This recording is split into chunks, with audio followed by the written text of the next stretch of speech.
Rameswaram cafe bomb ಸ್ಫೋಟದ ತನಿಖೆ ಚುರುಕುಗೊಂಡಿದೆ. ಗೃಹ ಸಚಿವ ಪರಮೇಶ್ವರ್ ನೇತೃತ್ವದಲ್ಲಿ ಹೈ ವೋಲ್ಟೇಜ್ ಸಭೆಯನ್ನ ನಡೆಸಲಾಗ್ತಾ ಇದೆ. ರಾಮೇಶ್ವರಂ ಕೆಫೆ ಬಾಂಬ್ ಸ್ಫೋಟದ ತನಿಖೆ ಚುರುಕುಗೊಂಡಿದೆ. ಹೈ ವೋಲ್ಟೇಜ್ ಸಭೆಯನ್ನ ಮಾಡಲಾಗ್ತಾ ಇದೆ. ಗೃಹ ಸಚಿವ ಪರಮೇಶ್ವರ್ ಅವರ ನೇತೃತ್ವದಲ್ಲಿ ಬೆಂಗಳೂರಿನ ಕಮಿಷನರ್ ಕಚೇರಿಯಲ್ಲಿ ಈ ಸಭೆ ನಡೀತಾ ಇದೆ. DG IG Alok Mohan, commissioner Dayanand ಹಾಗೂ ಹಿರಿಯ ಪೊಲೀಸ್ ಅಧಿಕಾರಿಗಳು ಪರಮೇಶ್ವರ್ ಸಭೆಯಲ್ಲಿ ಭಾಗಿಯಾಗಿದ್ದಾರೆ. ಪರಮೇಶ್ವರ್ ಅವರ ನೇತೃತ್ವದಲ್ಲಿ ನಡೀತಾ ಇರುವಂತಹ ಸಭೆ ಇದು. ಸಭೆ ಬಳಿಕ ಶಂಕಿತ ಬಾಂಬರ್ ರೇಖಾಚಿತ್ರ ರಿಲೀಸ್ ಮಾಡುವಂತಹ ಸಾಧ್ಯತೆ ಇದೆ. ಸಿಸಿಟಿವಿ ದೃಶ್ಯ ಆಧರಿಸಿ ಈಗಾಗಲೇ ಸ್ಕೆಚ್ ತಯಾರಿ ಕೂಡ ಆಗಿದೆ.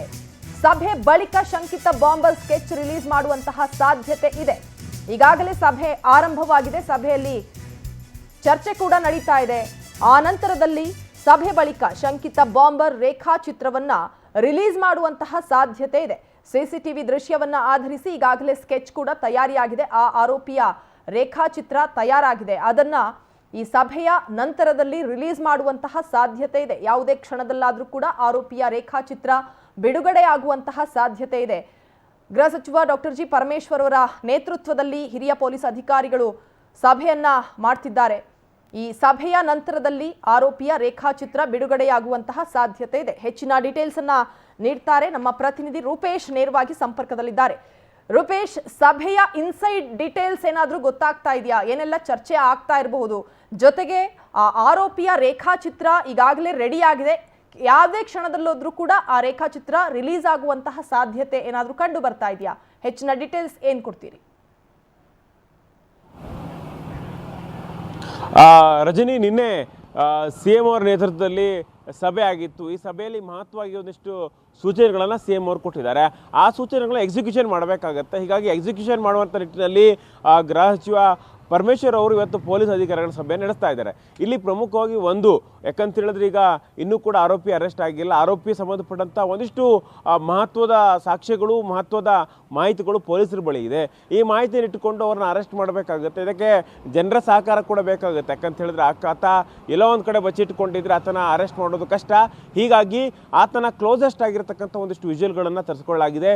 ಹೀಗಾಗಿ ಆತನ ರೇಖಾಚಿತ್ರಗಳನ್ನ, ಯಾಕಂದರೆ ರೇಖಾಚಿತ್ರ ಮುಖ ಕಂಡ್ರೆ ಬರೆಯೋದು ಈಸಿ ಆಗುತ್ತೆ, ಆದರೆ ಎಲ್ಲೂ ಕೂಡ ಮುಖ ಕಾಣಿಸೋದಿಲ್ಲ. ಆತ ಮಾಸ್ಕನ್ನು ಧರಿಸ್ಕೊಂಡಿದ್ದ, ಕೂಲಿಂಗ್ ಗ್ಲಾಸ್ ಅನ್ನು ಕೂಡ ಹಾಕ್ಕೊಂಡಿದ್ದ, ಅದಲ್ಲದೆ ಕ್ಯಾಪ್ ಕೂಡ ಧರಿಸಿದ್ದ ಅನ್ನುವಂಥದ್ದು CCTVಯಲ್ಲಿ ಸ್ಪಷ್ಟವಾಗುತ್ತೆ. ಹೀಗಾಗಿ ಆತನ ರೇಖಾಚಿತ್ರವನ್ನು ಬಿಡಿಸಿ ರೇಖಾಚಿತ್ರವನ್ನು ಬಿಡುಗಡೆ ಮಾಡೋದ್ರ ಮೂಲಕವಾಗಿ ಪಬ್ಲಿಕ್ಕಿಗೆ ಒಂದಿಷ್ಟು ಮಾಹಿತಿಯನ್ನು ಗ್ಯಾದರ್ ಮಾಡಲಿಕ್ಕೆ ಪೊಲೀಸರು ಮುಂದಾಗಿದ್ದಾರೆ. ಇದಕ್ಕೆ ಸಂಬಂಧಪಟ್ಟಂತೆ ರೇಖಾಚಿತ್ರವನ್ನು ಬಿಡುಗಡೆಗೊಳಿಸಿದ್ರೆ ಹೇಗೆ ಅನ್ನೋಂಥ ಕುರಿತಂತೆ ಇಲ್ಲಿ ಇವತ್ತು ಮಹತ್ವದ ಚರ್ಚೆ ಆಗುತ್ತೆ. ಅದನ್ನು ಹೊರತುಪಡಿಸಿದರೆ ಕೇಸಿಗೆ ಸಂಬಂಧಪಟ್ಟಂತೆ ಒಂದು ಭಾಗ ತನಿಖೆ ಮಾಡೋದು, ಆರೋಪಿಯನ್ನು ಅರೆಸ್ಟ್ ಮಾಡೋದು, ಇದೇ ರೀತಿಯಾಗಿ ಮತ್ತೆ ಮುಂದೆ ಈ ರೀತಿಯಾಗಿ ಘಟನೆಗಳಾಗಬಾರ್ದು. ಈ ನಿಟ್ಟಿನಲ್ಲೂ ಕೂಡ ಪ್ರಯತ್ನವನ್ನು ಮಾಡಬೇಕಾಗತ್ತೆ. ಇದಕ್ಕೆ ಸಂಘಟಿತವಾಗಿರ್ತಕ್ಕಂಥ ಅಪರಾಧಗಳು, ಯಾಕಂದರೆ ಈ ಬಾಂಬ್ ಸ್ಫೋಟ ಇರ್ಬೋದು, ಇವೆಲ್ಲವೂ ಕೂಡ ಪೂರ್ವನಿಯೋಜಿತವಾಗಿರ್ತಕ್ಕಂಥ ಸಂಘಟಿತವಾಗಿರ್ತಕ್ಕಂಥ ಅಪರಾಧಗಳಾಗಿರುತ್ತೆ. ಹೀಗಾಗಿ ಇದಕ್ಕೆ ಸಂಬಂಧಪಟ್ಟಂತೆ ಹಿಂದೆ ಯಾವುದಾದ್ರೂ ಸಂಘಟನೆಗಳಿದೆಯಾ, ಯಾವುದಾದ್ರೂ ಹಿಂದಿನ ಘಟನೆಗಳನ್ನು ಟ್ಯಾಲಿ ಹಾಕೋದಿರ್ಬೋದು, ಎಲ್ಲವೂ ಕೂಡ ಮಾಡುವಂಥ ಕೆಲಸವನ್ನು ಪೊಲೀಸರು ಮಾಡ್ತಿದ್ದಾರೆ. ಇದಕ್ಕೆ ಸಂಬಂಧಪಟ್ಟಂಥ ಸೂಚನೆಗಳನ್ನು ಪೊಲೀಸರಿಗೆ ಗೃಹ ಸಚಿವರು ಕೊಡ್ತಾ ಇದ್ದಾರೆ. ಅದೇ ರೀತಿಯಾಗಿ ನಿನ್ನೆ CM ಅವರು ಸ್ಪಷ್ಟವಾಗಿ ಹೇಳಿದ್ದಾರೆ, ಜನವಸತಿ ಹೆಚ್ಚಿರ್ತಕ್ಕಂಥ ಪ್ರದೇಶಗಳಲ್ಲಿ, ಜನನಿಬಿಡ ಪ್ರದೇಶಗಳಲ್ಲಿ, ಸಾರ್ವಜನಿಕ ಸ್ಥಳಗಳಲ್ಲಿ ಬಂದೋಬಸ್ತನ್ನು ಹೆಚ್ಚು ಮಾಡಿ, ಬೀಟ್ಗಳನ್ನು ಹೆಚ್ಚು ಮಾಡಿ ಅಂತೇಳಿ ಸೂಚನೆಗಳನ್ನು ಕೊಟ್ಟಿದ್ದಾರೆ. ಇದಕ್ಕೆ ಸಂಬಂಧಪಟ್ಟಂತೆ ಬೀಟ್ಗಳನ್ನ ಹೆಚ್ಚಳ ಮಾಡೋದು ಹೇಗೆ?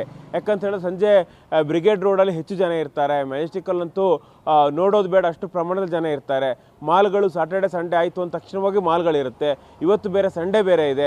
ಹೀಗಾಗಿ ಈ ಪ್ರದೇಶಗಳು ಎಚ್ಚರವಾಗಿರೋದು ಯಾಕೆ? ಯಾಕಂತೇಳಿ ಎಲ್ಲ ಪ್ರದೇಶಗಳಲ್ಲೂ ಕೂಡ ಪೊಲೀಸರನ್ನು ನಿಯೋಜನೆ ಮಾಡಿ ಆ ಪೊಲೀಸರ ಮೂಲಕವಾಗಿ ಕಂಟ್ರೋಲ್ ಮಾಡ್ತೀವಿ ಅಂತ ಹೇಳಲಿಕ್ಕೆ ಆಗೋದಿಲ್ಲ. ಹೀಗಾಗಿ ಒಂದು SOPಗಳನ್ನ, ಯಾಕಂದರೆ ಸಾರ್ವಜನಿಕ ಸ್ಥಳಗಳಂತ ಹೇಳಿದ್ರೆ ಅಲ್ಲಿ ವ್ಯಾಪಾರ ಮಳಿಗಳಿರುತ್ತೆ, ಎಲ್ಲವೂ ಇರುತ್ತೆ. SOPಯನ್ನು ಒಂದಿಷ್ಟು ಕೊಡಬೇಕಾಗುತ್ತೆ ಭದ್ರತೆ ಸಂಬಂಧಪಟ್ಟಂತೆ.